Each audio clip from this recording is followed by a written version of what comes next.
امریکہ کا صدر بار بار امی مجھے بچا لو کیوں کہتا تھا؟ آئیے آج کی ویڈیو میں یہ جانتے ہیں۔ شیخ علی طنطاوی رحمۃ اللہ علیہ اپنی کتاب میں لکھتے ہیں، میں آپ کو ایک امریکہ گھرانے کا سچا واقعہ سناتا ہوں جس گھر میں 6 بچے تھے۔ ان کا والد مضبوط توانائی جسم کا مالک اور عظیم کسان تھا۔ ان کی والدہ عقل مند اور تجربہ کار عورت تھی۔ اس نے اپنے اولاد کی تربیت ایسی کی تھی کہ انہیں صبر و برداشت کا عادی بنا دیا تھا، حتیٰ کہ وہ بچے جوان ہو گئے۔ ان بچوں میں سے چھوٹا لڑکا جس کی عمر 13 سال تھی، ایک دن کیل کے غرض سے گھر سے نکلا۔ اسی کیل کے دوران اور بلند چٹان سے پتھر آ کر اس کے گھٹنے پر لگا۔ تکلیف کی شدت اس قدر زیادہ تھی کہ اسی بچے کے لیے ناقابل برداشت تھی، لیکن اس کے باوجود بچے نے اس تکلیف کو برداشت کیا اور صبر سے گیا اور سب کو اس واقعے سے بے خبر رکھا۔ دوسرے دن اسکول جانے کے لیے جب نکلا تو اس کی پیر کی تکلیف بڑھ چکی تھی، لیکن تکلیف کو برداشت کرتے ہوئے اس پیر سے چل کر اسکول پہنچا اور تکلیف کی شدت کو برداشت کرتا رہا، حتیٰ کہ 2 دن گزر گئے اور پیر سوجنا شروع ہو گیا اور نیلا پڑ گیا، حتیٰ کہ وہ لڑکا اس پیر پر ایک قدم چلنے سے بھی عاجز تھا۔ اب ماں باپ پریشان ہو گئے اور واقعے کے بارے میں تحقیق کی تو بچے نے سارا واقعہ سنایا۔ ڈاکٹر کو بلایا گیا۔ ڈاکٹر معائنہ کرتے ہی سمجھ گیا کہ وقت گزر چکا ہے، اب علاج ممکن نہیں ہے۔ اگر فوراً ٹانگ کو نہ کاٹا گیا تو زہر پھیلنے کا اندیشہ ہے۔ ڈاکٹر نے بچے کے والد کو ایک کنارے میں لے جا کر یہ بات آہستہ سے بتائی تاکہ بچے کو خبر نہ ہو سکے، لیکن بچے نے ڈاکٹر کی بات سن کر اور سمجھ لیا کہ اس کی ٹانگ کو کاٹ دیا جائے گا۔ بس بچے نے چلنا شروع کر دیا کہ میرے ٹانگ مت کاٹو، ابو مجھے بچا لو۔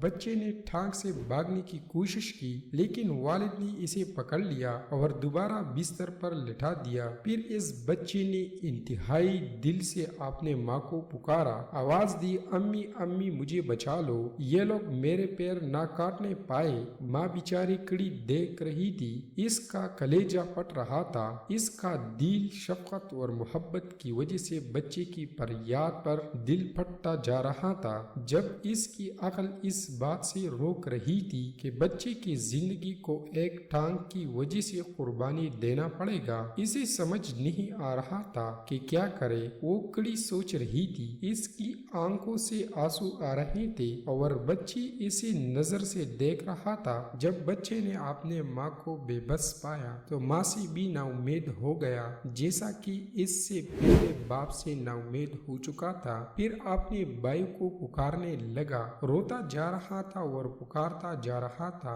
ادغار ادغار تم کہاں ہو، جلدی کرو مجھے بچا لو، یہ لوگ میرے ٹانگ کاٹ دینا چاہتے ہیں۔ جب ادغار نے اس کی چیخ و پکار سنی، یہ اس سے چند سال بڑا تھا، تو اس کے جانب تیزی سے بڑھا اور اس کے سامنے سینہ تان کر کھڑا ہو گیا تو وہ لڑکا بھی اب نڈر ہو گیا۔ اس کی آنکھوں میں ایک ایسا عظیم جھلکتا تھا جو ٹلنے والا نہیں تھا۔ اس کے بھائی نے اعلان کر دیا کہ کوئی اس کے قریب نہ آئے۔ باپ نے سمجھنے کی کوشش کی، ماں نے بھی نصیحت کی، لیکن اس لڑکی کی مزاحمت مسلسل بڑھتی جا رہی تھی اور اس کا چھوٹا بھائی اس کے پیچھے چھپنے کی کوشش کر رہا تھا اور اپنے بھائی کو پکڑ رہا تھا۔ باپ نے چاہا کہ طاقت کے ذریعے اس کی مزاحمت کو روکے، لیکن اس لڑکے نے باپ اور ڈاکٹر پر حملہ کر دیا۔ اب یہ لڑکا شیر بن چکا تھا اور نا امید ہو چکا تھا، اور نا امیدی میں انسان عجیب و غریب حرکت کرنے لگتے ہیں۔ ادغار بھی مضبوط مرد تھا، وہ ثابت قدم رہا۔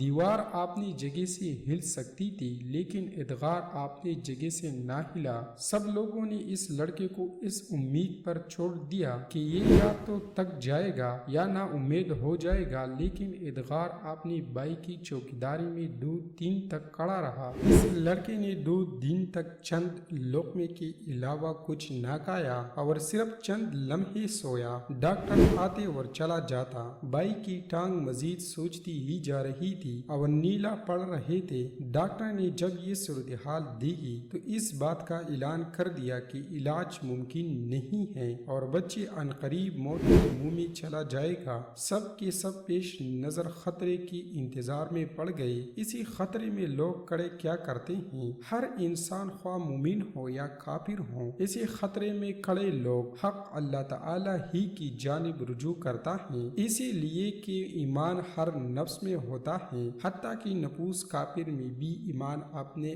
اصل کی اعتبار سے موجود ہوتا ہے۔ یہی وجہ ہے کہ کافر کو کافر کہا جاتا ہے، کیونکہ لغت عربی میں کافر ساتر یعنی چھپانے والے کو کہا جاتا ہے، اور کافر کے اندر بھی ایمان کی استدعا پوشیدہ ہوتا ہے۔ پھر جب زمانے کی اونچ نیچ اس ایمان میں تحریکی پیدا کرتا ہے، اس کے ماں باپ سے اب کوئی راستہ نہ بچا تو دعا مانگنا شروع کر دیا، تو کیا دیکھتے ہیں کہ سوجن کم ہونا شروع ہو گئے، نیلا پن ہٹتا جا رہا تھا، درد میں کمی واقع ہو چکی ہے۔ پھر 2 دن ہی گزر گئے تھے کہ پورا پیر شفایاب ہو گیا۔ ڈاکٹر آیا تو اسی یہ صورتحال دیکھ کر اپنے آنکھوں پر یقین نہیں آ رہا تھا۔ یہ واقعہ امریکہ کے صدر کا ہے۔ اگر آپ کو یہ واقعہ اچھا لگا ہو تو اس ویڈیو کو لائک، کمنٹ اور شیئر ضرور کریں، اور اسی طرح ویڈیو دیکھنے کے لیے ہماری یوٹیوب چینل کو ضرور سبسکرائب کریں۔